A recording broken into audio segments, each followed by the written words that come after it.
Mes chers collègues, en hommage au jeune Quentin, je vous demande d'observer une minute de silence.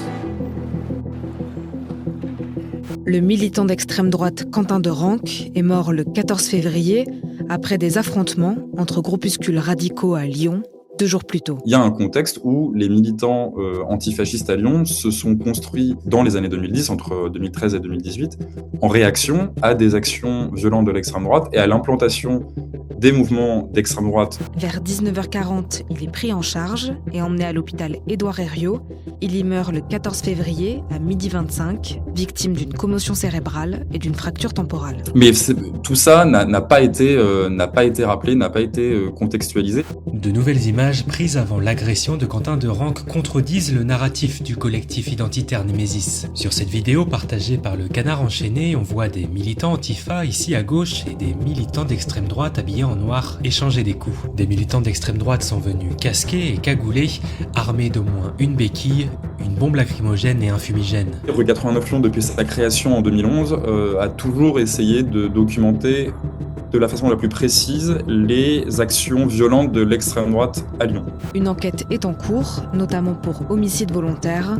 Le 18 février, 11 personnes avaient été interpellées. Je suis Elian Delacôte, journaliste à Rue 89 Lyon, qui est un média qui a été fondé il y a bientôt 15 ans et qui a toujours eu pour ligne directrice quand il s'est lancé, notamment de lutter pour la justice sociale, d'être présent sur les questions sociétales, un petit peu de donner la voix aux sans-voix, entre guillemets, et de leur redonner la parole plus exactement, et aussi de lutter contre l'extrême droite qui commençait à partir des années 2010 à bien s'implanter à Lyon. On y reviendra. Et ça a toujours été un petit peu l'ADN du média d'essayer de trouver ce pas de côté journalistique pour traiter de l'actualité, mais autrement, et défricher des terrains sur lesquels d'autres ne vont pas. Et donc d'assumer une ligne qui n'est certes pas militante. On n'a jamais été affilié à aucun parti, à aucune ligne, mais qu'on assume être engagé sur la justice sociale et contre l'extrême droite.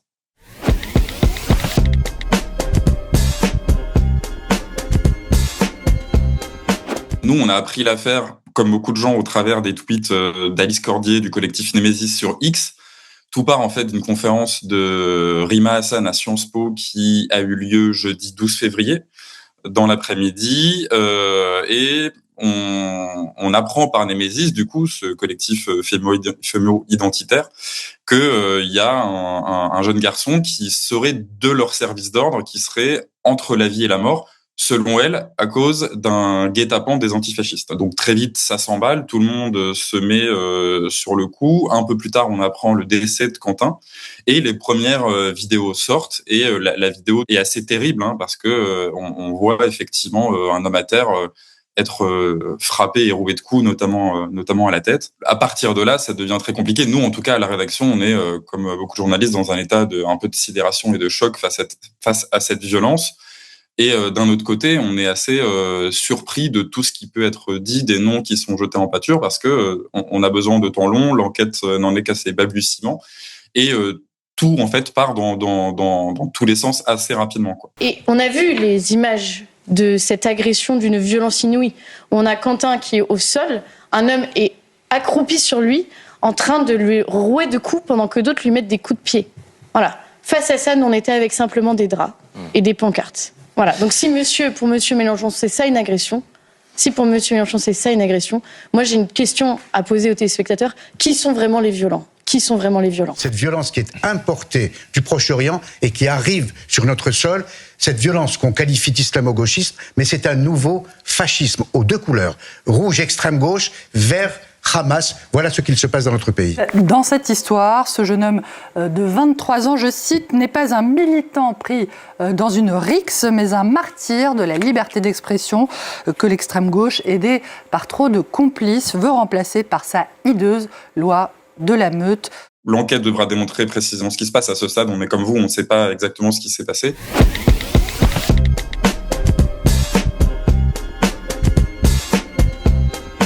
Quentin de Renques, qui est décédé, fait partie de ces mouvances dont on a dont on a documenté les actions depuis 15 ans.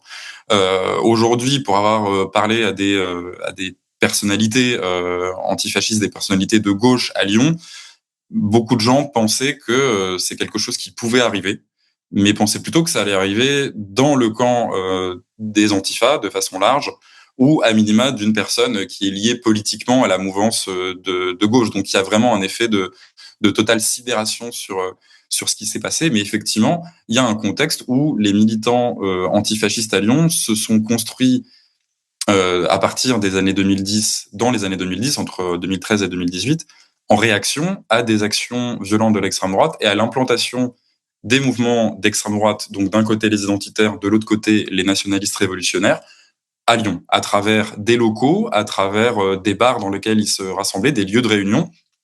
Donc il y avait ce terreau favorable qui avait démarré dans les années 70-80 par une extrême droite intellectuelle qui s'était notamment implantée à l'université Lyon 3. Aujourd'hui, c'est moins vrai. Lyon 3 n'est plus associé à l'extrême droite, mais c'était vrai dans les années 70, notamment avec une figure qui est quand même bien connue, puisqu'il s'agit du négationniste Robert Forisson, qui était implanté à l'université Lyon 3. Pendant ces années, en fait, ces groupuscules ont pu perdurer à Lyon, à travers, donc, comme je le disais, des locaux. Pendant longtemps, le local des identitaires s'appelait La Traboule. C'était un lieu de rendez-vous très connu à Lyon, dans le Vieux-Lyon, et une salle de boxe qui s'appelait La Gaugée. Ça a été des lieux de rencontre, pas seulement sur le plan de l'action violente ou juste pour boire des bières, mais c'était aussi des lieux de conférence où on a pu conseiller des lectures à minima pas très recommandables. Un des groupes puissants à Lyon, c'était Génération Identitaire, et leurs actions, elles étaient très connues. On les a vues notamment faire une action qui avait été très médiatisée au col de l'Échelle contre l'arrivée des migrants. Ils ont aussi fait des actions dans un quick de Villeurbanne, par exemple, pour déguiser avec des têtes de cochon, pour manifester contre le fait que ce quick vendait des produits à base de viande halal. Ils ont attaqué des kebabs dans le Vieux-Lyon. Donc voilà, il y a clairement aussi quelque chose qui est très axé contre globalement l'immigration et plus généralement l'islam. Et on a aussi plus globalement de la part de tous ces groupes-là des actions qui sont axées contre tout ce qui peut se rattacher de près ou de loin à la gauche. Donc ça peut être des syndicalistes, des militants qui tractent sur un marché. Je pense notamment à une agression qui a eu lieu devant le métro Vieux-Lyon, où c'était 3 ou 4 personnes qui tractaient. L'affaire a été jugée il y a pas très longtemps, et voilà, on leur sont tombés dessus alors que c'était vraiment des personnes qui étaient sans défense. Donc c'est quelque chose d'assez large, et une des plus grosses actions, et en tout cas la plus récente, c'est l'attaque de la Maison des Passages. On est en novembre 2023, il y a une conférence sur la Palestine qui a lieu à la Maison des Passages, qui est également située dans le Vieux-Lyon, et donc il y a une quarantaine de militants d'extrême droite, pour certains armés de barres de fer, de chaînes de vélo, de béquilles et de mortiers, qui prennent d'assaut littéralement la Maison des Passages, donc ce lieu de rencontre. On voit des vidéos où à l'intérieur les gens sont complètement paniqués, ils sont barricadés, mais ceux restés à l'extérieur se font frapper. Une personne aura 45 jours d'ITT. Et cette action ultra violente a vraiment, pour le coup, provoqué une réaction judiciaire qui a été tardive, mais qui a été assez forte, avec beaucoup d'arrestations, et plusieurs personnes liées notamment au Rempart, mais aussi à Lyon Populaire, ont été mises en examen dans cette affaire qui est actuellement toujours en cours. Il y a une vraie volonté dans ces groupuscules je pense, d'éduquer quelque part ces militants. Pour le coup, là, on va parler d'un autre groupe qui s'appelle Lyon Populaire, donc plutôt du côté des nationalistes révolutionnaires à Lyon, qui a également été dissous en juin 2025. Et dans le décret de dissolution qu'on avait, nous, analysé, sont mentionnés des actes de violence répétés, mais également la proposition d'ouvrages d'auteurs qui ont été des figures majeures de la collaboration. Donc, par exemple, Léon Degrelle, Jacques Doriot, Lucien Rebatté, Robert Brasillac, des auteurs qui, pour certains, ont tenu des propos ouvertement antisémites et qui sont pour leur nationalisme et leur combat nationaliste, qui sont des lectures pour ces militants, qui sont des lectures recommandables, qui sont en tout cas distribuées, et ça fait partie des éléments qui ont participé à la dissolution de l'Union populaire.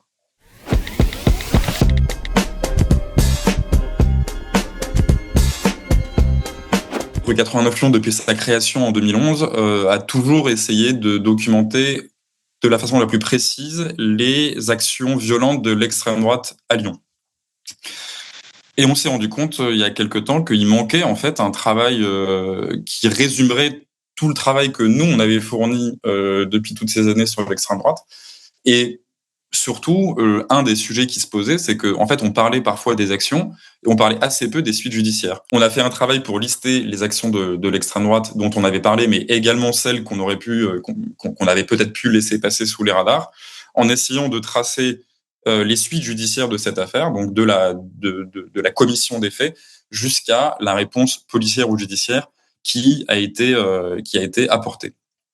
Évidemment, ce travail n'est pas complètement exhaustif parce qu'on s'est appuyé que sur les faits qui étaient avérés et dont on a pu avoir une traçabilité entière, donc encore une fois, de la commission à la résolution de l'affaire. Évidemment, il y a eu certainement des bagarres ou des agressions qui sont passées sous les radars, tout simplement parce qu'elles n'ont pas été médiatisées. Et on s'est rendu compte que sur ces 102 actions qu'on a listées, 70% en fait ne connaissaient pas de suite judiciaire, soit parce que il y avait une impasse dans l'enquête, soit parce qu'il y a eu une relaxe des prévenus pour manque de matérialité des faits ou pour d'autres raisons. Les conclusions qu'on en a tirées, elles sont complexes. Hein. Je pense que pendant longtemps, il y a eu peut-être une forme de déni ou cette idée que les actions de l'extrême droite et leur violence étaient résiduelles à Lyon. Et on avait aussi, sous la mandature de Gérard Collomb, ça c'est quelque chose qu'on a pu aussi prouver, un certain tabou sur le sujet parce que, selon lui, ça donnait une mauvaise image de la ville de Lyon, donc il préférait ne pas en parler. De là à dire qu'il y a eu un laisser-faire, nous on ne dit pas ça et c'est pas, ça serait pas vrai de le dire, mais il y a eu, je pense, à cette époque une volonté peut-être d'éviter que ça fasse une mauvaise publicité pour la ville de Lyon. Du côté judiciaire et policier, on s'est aussi peut-être rendu compte que il y avait un problème peut-être de connaissances méthodologiques et idéologiques des méthodes d'action de l'extrême droite qui ont pu conduire à ce que les dossiers soient traités peut-être pas toujours de la manière la plus efficace. Ça a vraiment changé au tournant des années 2020 où le parquet de Lyon et la préfecture ont quand même vraiment pris la mesure du danger que pouvait représenter l'extrême droite à Lyon. Et de fait, depuis, en tout cas jusqu'à aujourd'hui, les actions de l'extrême droite ces dernières années ont un peu reculé par rapport aux années 2010 à la fameuse action de la Maison des Passages qui a provoqué une réponse policière et judiciaire assez forte.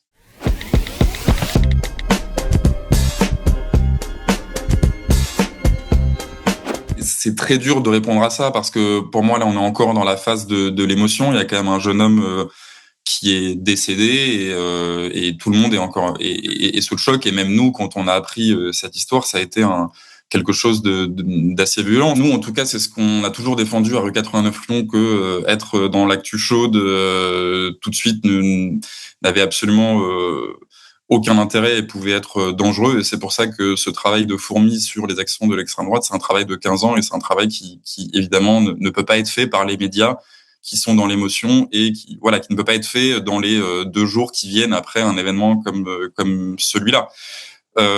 Évidemment que ça me désole, mais d'un autre côté, ça ne me surprend pas. Et pour le coup, on pourrait aussi comprendre que dans un événement comme celui-là, il y ait plusieurs temps.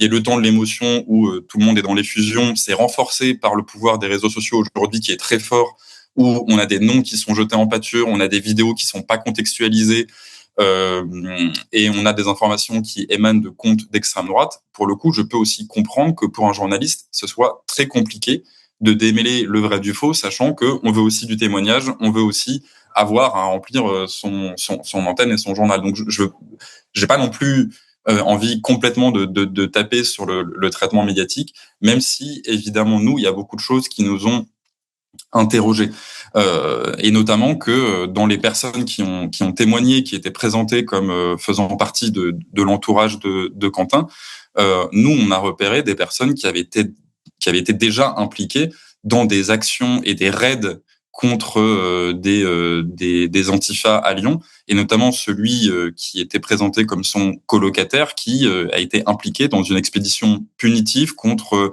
un bar métal à Lyon. L'affaire du Rocanite, c'était en 2018. Il était à l'époque mineur, mais voilà, on ne rappelle pas que certaines personnes ont été condamnées. On ne rappelle pas non plus que chez France Info, la personne qui organise la marche de ce qui va avoir lieu samedi est une militante active anti-avortement et très impliquée dans les milieux identitaires lyonnais. On ne dit pas non plus que, par exemple, des amis de Quentin sont membres de groupuscules néofascistes. Donc, je peux comprendre ce temps de l'émotion. Encore une fois, je le redis sans aucune réserve. Les images sont terribles et pour nous, en tout cas, rien ne peut justifier la mort d'un jeune homme et le fait de frapper quelqu'un qui est à terre. Mais tout ça n'a pas été rappelé, n'a pas été contextualisé. J'ajouterais pour conclure que j'ai été très étonné aussi de voir une députée locale du Rhône, Tiffany Joncourt, faire une question au gouvernement pour appeler à la dissolution des groupuscules violents antifascistes. Parce que Tiffany Joncourt est elle-même mariée à une personne qui est un ancien hooligan, qui faisait partie de ces mouvements identitaires et qui a été condamné définitivement pour violence en 2016. Donc je lui ai posé moi la question de savoir en fait de se positionner par rapport à ça et si elle condamnait tant la violence de l'extrême droite que de l'extrême gauche. Elle m'a dit que le Rassemblement national a toujours condamné toutes les violences. Il se trouve que Lyon Populaire a été dissous le 12 juin 2025, en même temps que la Jeune Garde, et qu'elle a fait un tweet pour saluer la dissolution de la Jeune Garde. Elle ne s'est jamais exprimée sur la dissolution des Remparts. Et quand je l'ai relancée sur son entourage et sur sa proximité, en tout cas avec les Remparts, elle ne m'a plus répondu. Donc je suis effectivement interrogé que des personnes comme ça demandent au gouvernement de considérer les antifascistes comme terroristes. Encore une fois, ce n'est pas du tout un jugement de valeur sur les faits et sur ce qui s'est passé, c'est juste un rappel de faits passés et une nécessaire clarification de la part des responsables politiques et un positionnement qui me paraît pas très clair à l'heure actuelle, en tout cas chez certains. Ce que je peux dire, en tout cas, c'est que dans la classe politique locale, le choc a été très grand, et notamment à gauche, parce que pour certains, il y a peut-être aussi l'idée d'un sentiment de trahison. Aujourd'hui, tout le monde parle des liens entre LFI et la Jeune Garde, mais dans le combat qui est porté contre les actions de l'extrême droite, c'est assez terrible parce que médiatiquement, en fait, les pôles sont un peu en train de s'inverser. On a par exemple un élu local qui nous disait en off, parce que tout le monde a vraiment très peur de témoigner sur cette affaire, il nous disait que le combat contre les idées de l'extrême droite avait perdu 4 ans, que cette mort de Quentin avait vraiment été un frein en fait à la diffusion des idées antifascistes, en tout cas sur le plan politique, et à la lutte contre les idées de l'extrême droite, donc que ce soit chez les écolos, chez les socialistes, chez les militants aussi locaux qui se battent au quotidien pour tenter de faire des actions, de militer pour la justice sociale. En fait, tous ceux-là ont perdu. Le choc a été très grand pour tous ces groupes qui se battent au quotidien, évidemment sans aucune violence, hein, je parle de l'aspect associatif, qui estiment avoir perdu beaucoup de temps et qui craignent un retour de bâton et une inversion d'épaule.